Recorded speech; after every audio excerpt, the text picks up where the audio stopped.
சினிமாவில் நடிகைகள் நிலைச்சு நிற்க சில விஷயங்கள் தெரிஞ்சிருக்கணும். சூது வாது சாமதேன பேதங்கள் தெரிஞ்சிருந்தால் தான் இங்கே நீடிக்க முடியும். முக்கியமாக அடிக்கடி பார்ட்டிகளுக்கு ஏற்பாடு செய்யணும். இதெல்லாம் செய்யலைன்னா அந்த நடிகையை சில படங்கள்லேயே காணாமல் அடிச்சிருவாங்க. அப்படி காணாமல் போனவங்க பட்டியலில் லேட்டஸ்டாக சேர்ந்திருக்காங்க குண்டாத்தி அப்படின்னு ஒரு படத்தில் செல்லமாக அழைக்கப்பட்ட அந்த நடிகை. என்னாச்சு அப்படிங்கிற நடிகர் தன்னோட சொந்த பேர்லேயே அந்த படத்தில் நடிச்சிருப்பாரு. அந்த என்னாச்சு நடிகர் கூட ஜோடி போட்டவங்களுக்கு அதுக்கப்புறம் படங்களே இல்லை. அந்த நடிகை பாடி சில பாடல்கள் சூப்பர் ஹிட் அடிச்சிருக்கு.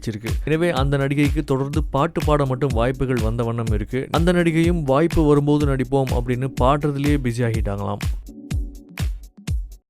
குறையா எனக்கு 3 குறை இருக்கு. நிறைய இந்த படத்தை பத்தி பாராட்டி இருப்பாங்க. எனக்கு அந்த ஜனாதிபதி வந்தார் இல்லையா, அதை மட்டும் ஒரு சஜஸ்டிவா காட்டியிருக்கலாம். ரொம்ப அற்புதமான டயலாக் தான் அவங்க பேசினது. இருந்தாலும் பேசாம விட்டுட்டு போராட்டம் இருக்குன்னு சொல்லி ஒரு போராட்டம் தொடங்கி இருந்தா இன்னும் அடுத்த கட்டத்தில் இருந்திருக்குமோ.